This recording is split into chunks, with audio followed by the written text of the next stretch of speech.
آپ صلی اللہ علیہ وسلم نے فرمایا کہ ہر نبی نے بکریاں چرائی اور میں نے بھی چرائیں۔ تو صحابہ اکرام نے جب اس پھل کو کھانا چاہا تو آپ صلی اللہ علیہ وسلم نے فرمایا کہ جو زیادہ پکا ہوا ہو اس کو توڑ کر کھانا، اس میں ذائقہ زیادہ ہوتا ہے، جو کچا ہو اس کو نہ کھانا۔ اور یہ بات وہی شخص بتا سکتا تھا جس نے اس جگہ پر بکریاں چرائی ہوں، جس کا وقت وہاں پر گزرا ہو، کہ اگر ہمارے ساتھ کوئی احسان کرے، ہماری کسی ضرورت کو پورا کرے، ہمارے ساتھ ہمدردی کرے، ہمارا خیال رکھے، تو ہمارا فرض یہ بنتا ہے کہ ہم اس پر بوجھ نہ بنیں۔ اس سے ہمیں یہ سبق سیکھنے کو ملتا ہے کہ انسان کوئی بھی جائز پیشہ اختیار کرنے میں کسی بھی قسم کی شرم اور عار محسوس نہ کرے۔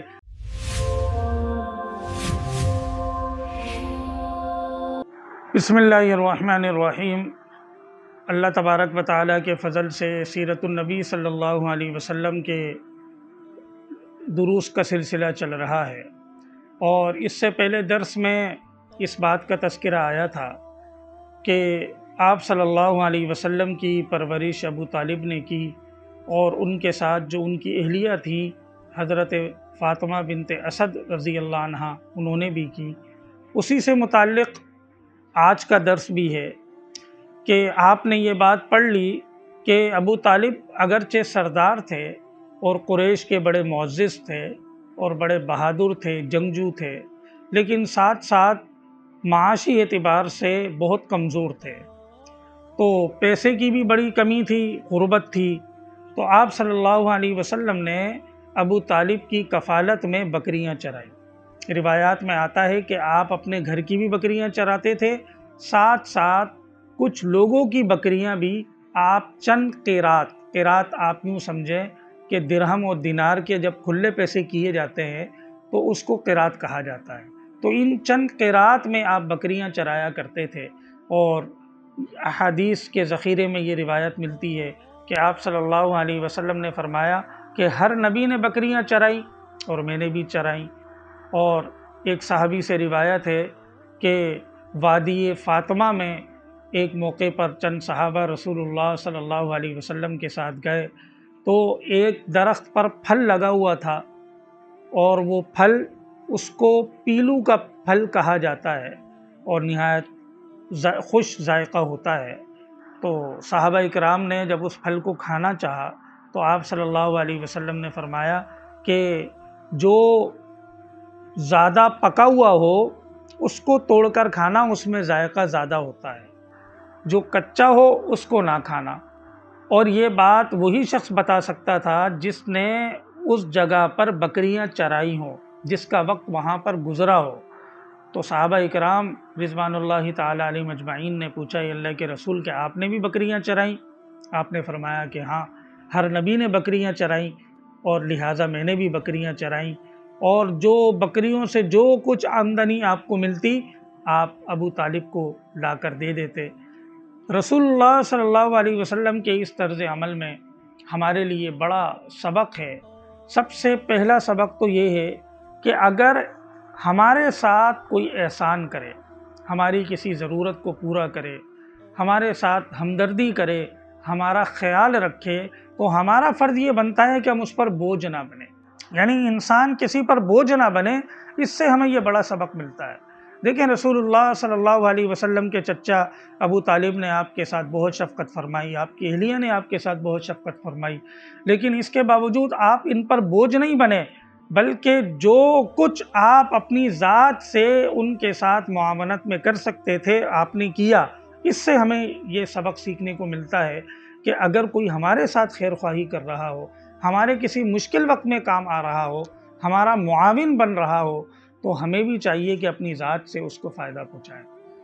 دوسرا سبق اس سے سیکھنے کو یہ ملتا ہے کہ رسول اللہ صلی اللہ علیہ وسلم کی ابتدائی عمر سے ہی ہمیں یہ بات سیکھنے کو ملتی ہے کہ آپ گھر کے کام بڑے شوق سے اور بڑھ چڑھ کر کیا کرتے تھے۔ جب آپ حضرت حلیمہ سعدیہ رضی اللہ عنہ کے پاس تھے تب بھی آپ گھر کے کام کاج کرتے تھے، اور اپنے دودھ شریک بھائی اور بہن کے ساتھ بکریاں چراتے تھے۔ تو اس سے ہمیں یہ پتہ چلا کہ گھر کا کام کرنا یہ رسول اللہ صلی اللہ علیہ وسلم کی عادت شریفہ تھی۔ آج اولاد میں سب سے بڑا مسئلہ یہ ہے کہ ان کو گھر کے کام کاج کرنے میں ان کا دل نہیں لگتا۔ اگر موبائل میں لگے ہوئے ہوں اور والد یا والدہ آواز دے کر صرف اتنا کہہ دیں کہ موٹر چلا دو یا دروازے پر دستک ہوئی ہے جا کر دیکھ لو، تو ہمیں موت آ جاتی ہے کہ یہ کیا مصیبت ہے، موبائل چھوڑ کر ہمیں جانا پڑے گا۔ حالانکہ جب ہم یہ سیرت پڑھ رہے ہیں تو اسی سیرت سے ہمیں یہ سبق سیکھنے کو ملتا ہے کہ گھر کے کام کاج میں ہمیں بڑھ چڑھ کر حصہ لینا چاہیے، گھر کے کام کاج کرنے چاہیے، والدین کا معاون ہمیں بننا چاہیے۔ یہ سب ساری خوبیاں، یہ صفات، یہ ساری چیزیں ہمیں رسول اللہ صلی اللہ علیہ وسلم کی سیرت طیبہ میں ملتی ہیں، اور اس کو ہمیں اپنی عملی زندگی میں پیدا کرنے کی ضرورت ہے۔ اسی سے یہ سبق سیکھنے کو ملتا ہے کہ والدین کی ذمہ داری یہ بنتی ہے کہ اپنی اولاد پر کچھ نہ کچھ ذمہ داری ڈالیں۔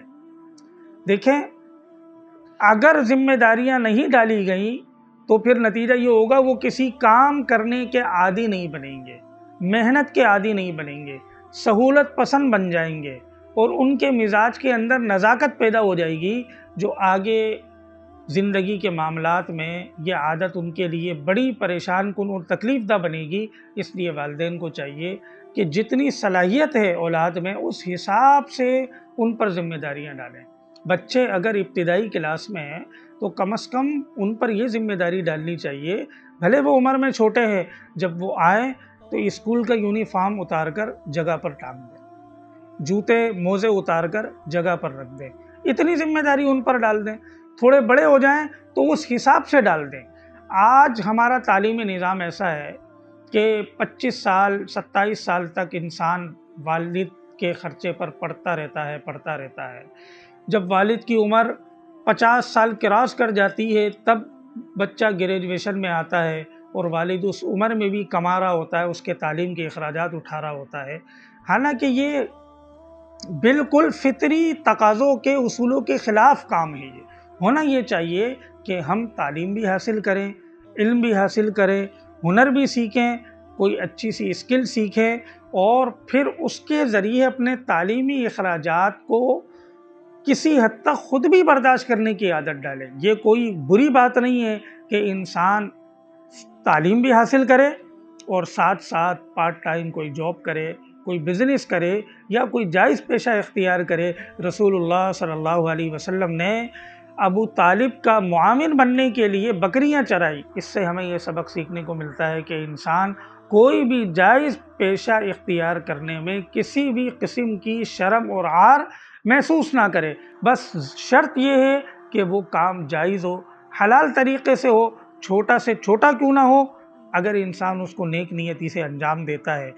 اپنی ذات پر عائد مالی حقوق کو ادا کرنے کے لیے اگر انسان جائز حلال روزگار کو اختیار کرتا ہے تو اللہ تبارک و تعالیٰ اس کی مدد بھی فرماتے ہیں اور اس کی پریشانیوں کو دور فرماتے ہیں۔